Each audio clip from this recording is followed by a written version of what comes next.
Welcome to Infant India's education world.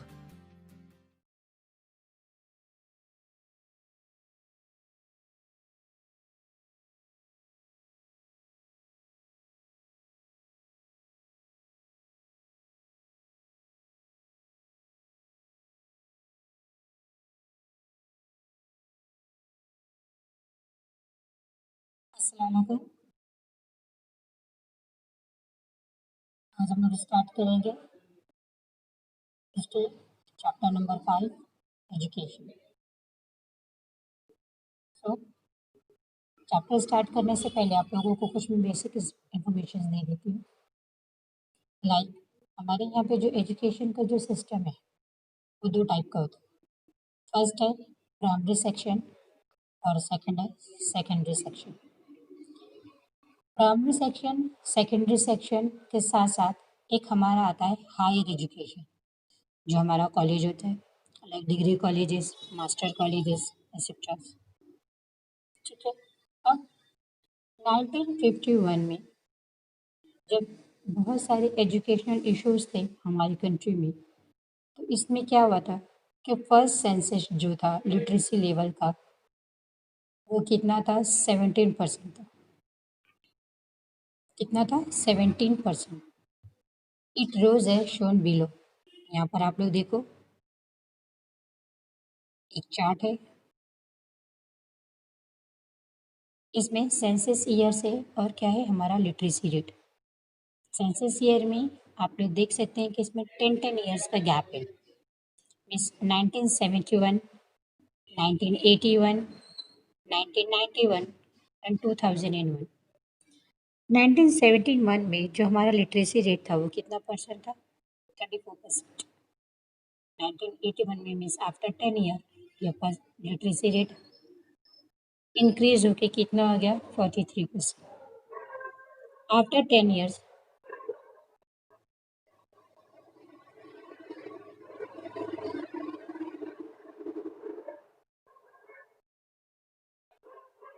1991 में ये literacy rate कितना हो गया, 52%। और 2001 में ये लिटरेसी रेट कितना हो गया हमारा, 64%। अब ये आप लोग देखो कि improving this percent was seriously challenges for a government of India. Several remedial schemes were put in a place to deal with it. इसमें हम लोग फर्स्ट वाला पढ़ेंगे जो क्या था हमारा एजुकेशन डिपार्टमेंट का कौन सा वाला रूट था, फर्स्ट वाला means primary system. Primary education. Primary education refers to the schooling given to children in the age of 6 to 14 years. In 1988, 1988 में जो हमारा एजुकेशन सिस्टम था प्राइमरी का, उसमें एक स्टूडेंट की जो प्राइमरी एजुकेशन की जो एज होती है वो एज कितनी होनी चाहिए थी, 6 ईयर से लेके 6 ईयर से लेके 14 ईयर्स के बीच में होने चाहिए थे। ठीक है। The central government started a scheme for the spread of primary education and to improve educational standard. It is known as operation black board. Government ने एक ऑपरेशन स्टार्ट किया था जिसका नाम क्या था, operation black board.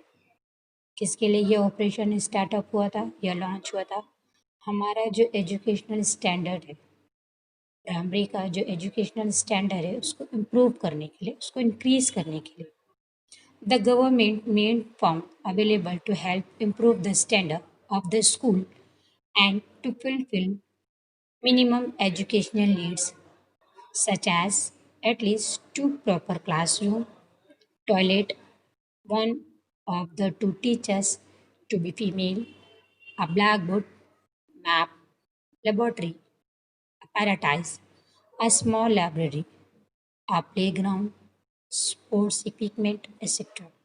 This scheme helped the primary education system to gain some momentum.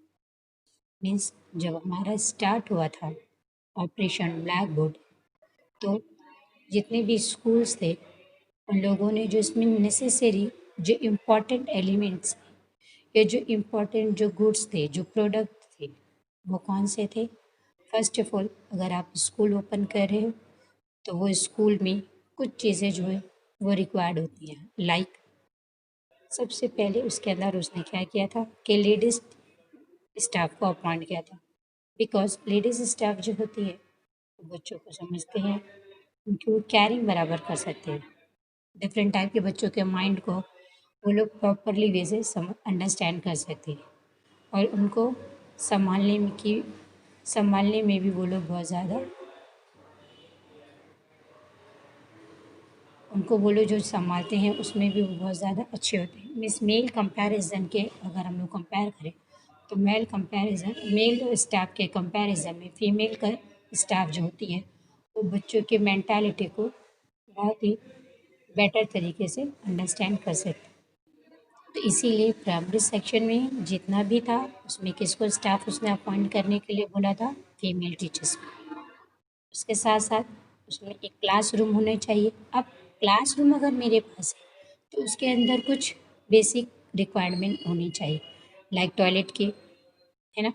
उसके बाद में ब्लैक बोर्ड्स होने चाहिए, मैप की फैसिलिटीज़ होनी चाहिए, लेबॉर्ट्रीज अपैरेटाइज। लेबॉर्ट्री अपैरेटाइज का मीन्स होता है जो हमारे लैब्स होती है, जो हमारे साइंटिफिक लैब्स होते हैं, उसके अंदर वो लोग कुछ इंस्ट्रूमेंट रखते हैं, है ना, जैसे बाउल, बर्नल, है ना, बेकर, स्लाइड्स, ये सारी चीज़ें जो थी वो उसमें अवेलेबल होनी चाहिए। अब यहाँ पर हम लोग पढ़ रहे हैं प्राइमरी लेवल पे, तो यहाँ पर उनको प्ले ग्राउंड होना चाहिए। अब प्ले ग्राउंड में आप लोग देखेंगे कि डिफरेंट शेप्स के या डिफरेंट कलर्स के स्कूल्स क्या करती है, एनिमल्स है या फिर फ्रूट्स वगैरह के जो शेप्स होते हैं वो लोग रखते हैं। उससे क्या होता है, बच्चा गेम भी खेल लेता है और उसको साथ में पता भी चल जाता है कि किस चीज़ को क्या बोलते हैं और कौन से रंग कैसे होते हैं, कौन से शेप्स कैसा होते हैं, है ना। तो इस तरीके से जो होता है वो पढ़ने के हम लोगों के एजुकेशन में बहुत ज़्यादा हेल्पफुल होता है। अब 1994 में इस स्कीम को थोड़ा बहुत एक्सपांड किया गया, और एक्सपांड के साथ ही साथ इसमें लिटिल बिट चेंजेस भी हुए। मीन्स 1988 में 1 और 2 क्लासरूम के ऊपर हमारी स्कूल डिपेंड थी, बट यहाँ पे क्या हुआ कि क्लासरूम जो थी वो 2 to 3 क्लासरूम्स के ऊपर डिपेंड हो गई। अब यहाँ पे प्रायोरिटी जो थी वो किसकी थी? गर्ल्स स्कूल्स की थी। आप लोग देखो कि जितने भी हमारे शेड्यूल कास्ट होते हैं या ट्राइब कास्ट के जो लोग होते हैं, मीन्स मोस्ट ऑफ विलेजेस में वो लोग क्या करते हैं कि जो उनके फीमेल्स चाइल्ड होती है उनको वो एजुकेशन लेने के लिए बाहर निकलने नहीं देते। तो इस वजह से मोस्ट ऑफ जो पॉपुलेशन होती है फीमेल्स की वो क्या होती है कि इलिटरेट रह जाते हैं। तो इसको प्रोग्रेस करने के लिए, इसको इस लिटरेसी रेट को प्रोग्रेस करने के लिए गवर्नमेंट ने क्या किया कि जो स्कूल जो स्पेशली जो ओपन हुआ था वो 3 टाइप्स के लोगों के लिए था। फर्स्ट था उसमें female child, second handicap person, और third drop out student. Drop out student हम उनको बोलते हैं जो किसी न किसी रीज़न की वजह से अपने स्कूल को या अपने एजुकेशन को बीच में ही छोड़ देते हैं या ड्रॉप कर देते हैं। तो इस तरह टाइप के जो स्टूडेंट्स होते हैं उसको हम लोग बोलते हैं ड्रॉप आउट स्टूडेंट। आप कभी कभी देखो किसी के ऊपर कुछ फैमिली रिस्पॉन्सिबिलिटीज़ हो जाती है, कुछ फाइनेंशियल इश्यूज हो जाती हैं, तो बहुत सारे मोस्ट ऑफ स्टूडेंट जो होते हैं वो बीच में ही अपनी एजुकेशन को स्टॉप कर देते हैं।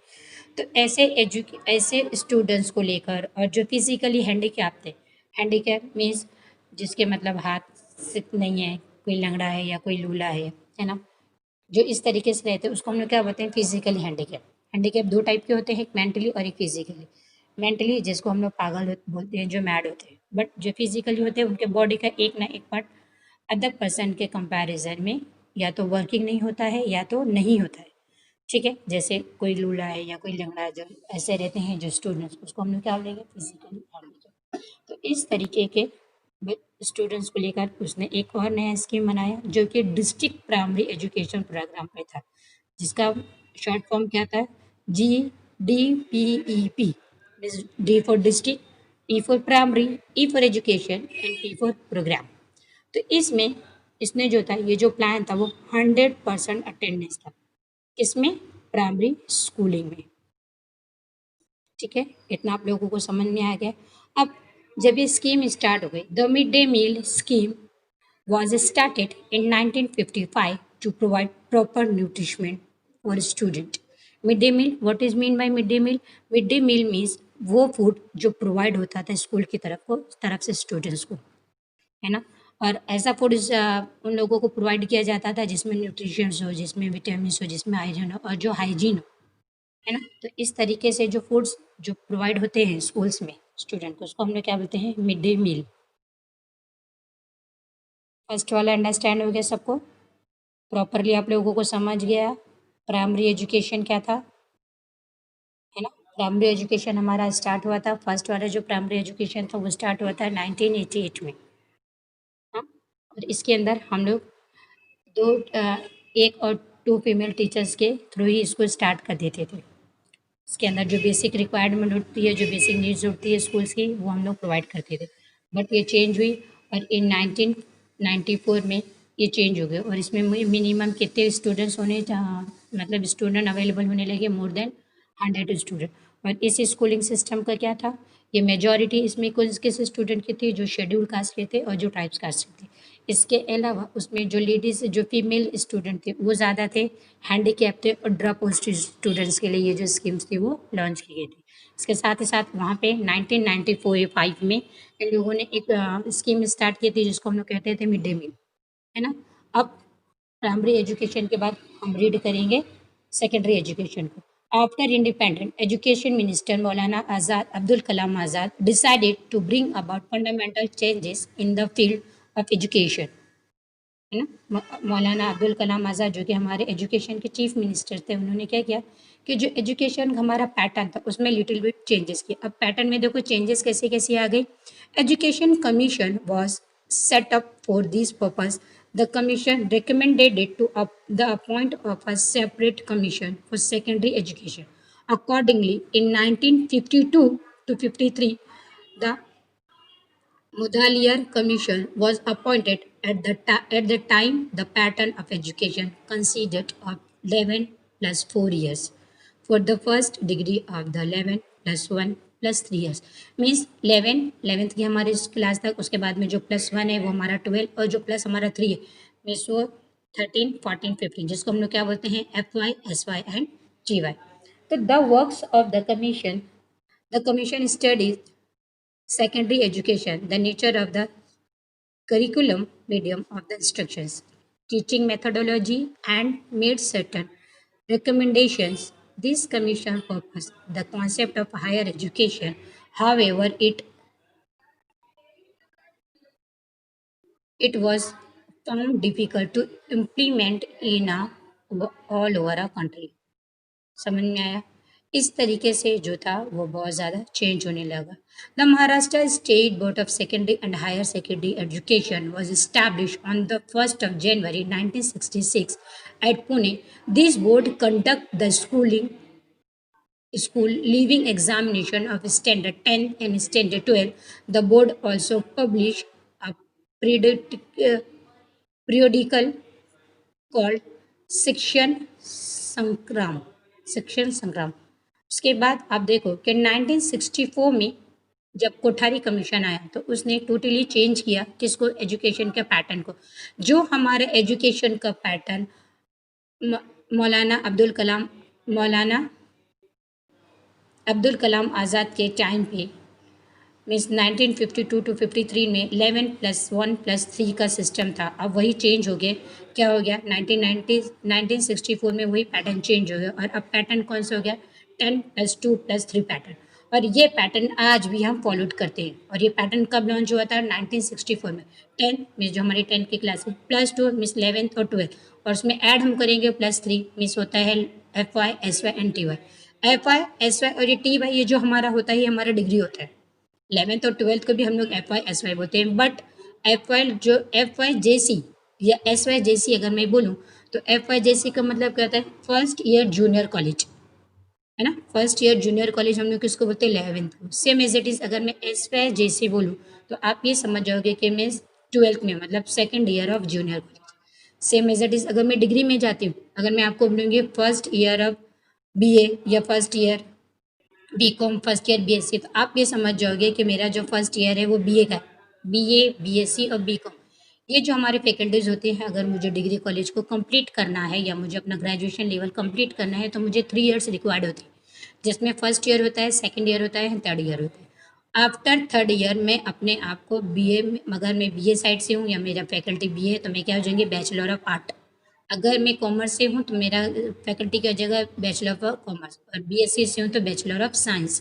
तो ये आप समझ जाओ कि जो पैटर्न होता है हमारा इसका 3 इयर्स का, तो ये हमारा डिग्री कॉलेज के लिए रिक्वायर्ड होता है।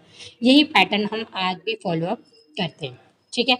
Higher secondary and university education, this system was implemented from 1972. The Commission also National System of Education, the inclusion of a mother tongue, Hindi and English in education, as well as continuing education, adult education, education by correspondence and open universities to make education trickle down to the lowest rungs of society. Means यहाँ पर भी आप लोग देखो कि so many times ऐसा होता है कि 10th तक बच्चा प्रॉपर होता है, रेगुलर होता है।